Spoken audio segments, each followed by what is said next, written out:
Assalamualaikum warahmatullahi wabarakatuh. Alhamdulillahirabbil alamin. Assalatu wassalamu ala asyrafil anbiya'i wal mursalin wa ala alihi washabihi ajmain. Amma ba'd. Yang pertama-tama marilah kita panjatkan puja dan puji syukur atas kehadirat Allah Subhanahu wa taala yang telah melimpahkan rahmat dan karunia-Nya kepada kita semua sehingga kita dapat berkumpul di acara kajian pada hari ini.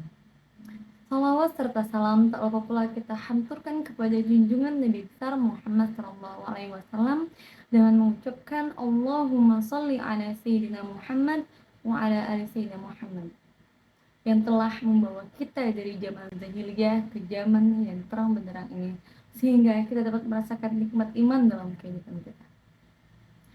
Dalam kehidupan sehari-hari kita pasti mengalami yang namanya musibah, baik itu yang mengecewakan, memberi rasa sedih, atau menimbulkan luka batin pada hati kita. Musibah ini dapat berupa kehilangan orang yang kita cintai, harta benda, mengalami bencana alam, disakiti, dilukai, atau bahkan difitnah oleh orang lain. Begitu banyak macam-macam musibah yang kita dapatkan dalam kehidupan ini. Dalam berbagai musibah yang datang menerpa hidup kita, kita harus meyakini bahwa semua bisa terjadi atas izin, sepengetahuan, dan kehendak Allah Subhanahu wa taala. Tidak ada satu peristiwa pun di alam semesta ini yang terjadi selain atas kehendak Allah Subhanahu wa taala.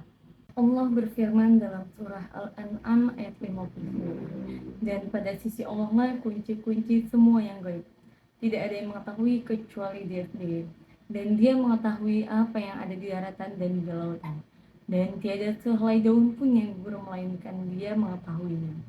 Dan tidak jatuh sebujur biji pun dalam kegelapan bumi. Dan tidak sesuatu yang basah atau yang kering melainkan tertulis dalam kitab yang nyata.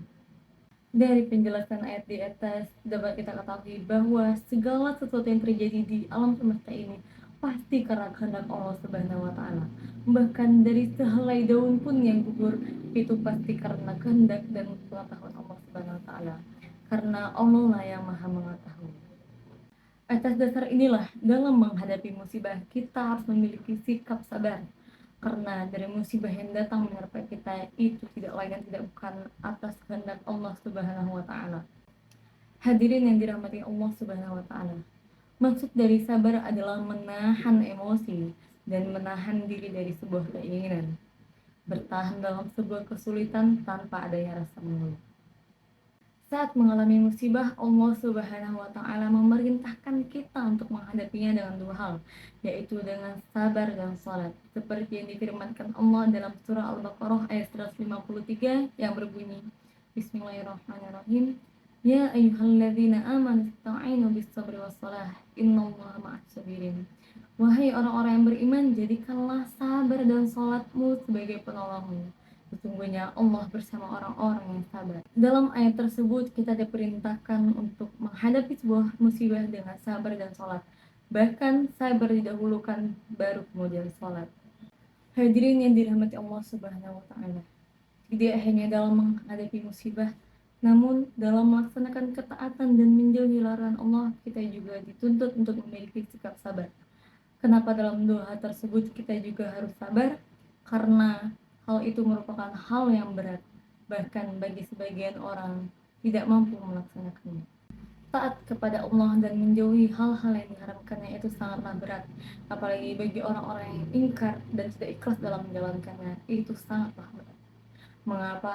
Karena untuk taat kepada Allah Subhanahu wa taala, kita harus mengorbankan kesenangan dunia, berperilaku prihatin dan tidak mengumbar hawa nafsu atau kesenangan duniawi. Contohnya adalah ketika kita diperintahkan untuk berpuasa di bulan Ramadan. Bukankah puasa ini kita diperintahkan untuk menahan dari hal-hal perkara yang membatalkan, seperti tidak makan dan minum dari mulai terbit fajar hingga terbenamnya matahari. Hadirin yang dirahmati Allah Subhanahu wa taala, lalu bagaimana cara kita untuk sabar dalam menghadapi sebuah musibah? Allah Subhanahu wa taala menuntun kita untuk mengucapkan kalimat Inna lillahi wa inna ilaihi raji'un ketika sebuah musibah menerpa kita. Dalam surah Al-Baqarah ayat 155, Allah Subhanahu wa taala berfirman, Dan sungguh akan kami berikan cobaan kepadamu dengan sedikit ketakutan, kelaparan, kekurangan harta, jiwa, dan buah-buahan.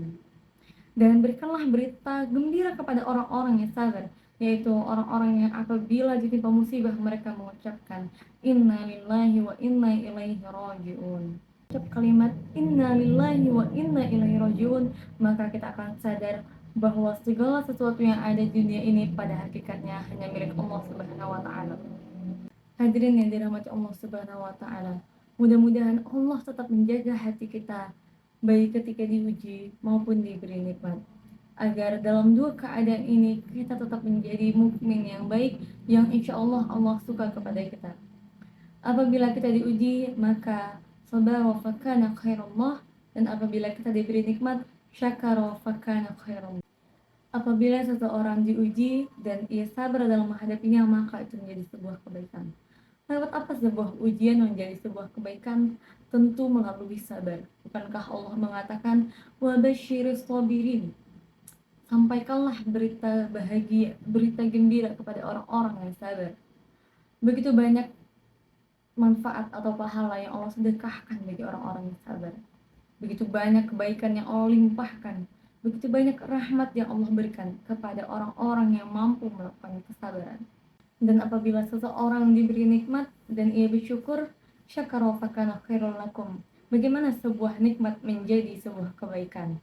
Maksudnya adalah apabila ia bersyukur, maka Allah tambahkan nikmat kepadanya.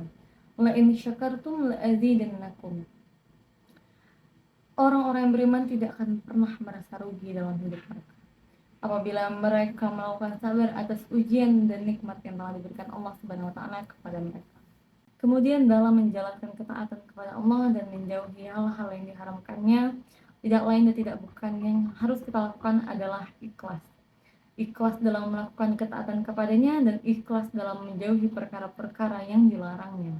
Kita ikhlas bahwa semua itu merupakan tuntunan dari Allah Subhanahu wa taala kepada kita agar kita tidak tersesat di dunia dan selamat di akhirat nanti. Kita melakukannya semata-mata hanya untuk mengharap ridho Allah Subhanahu wa taala. Hadirin rahimakumullah yang saya hormati, mungkin hanya ini yang dapat saya sampaikan. Apabila terdapat sebuah kebaikan dari apa yang saya sampaikan, itu datangnya dari Allah Subhanahu wa taala.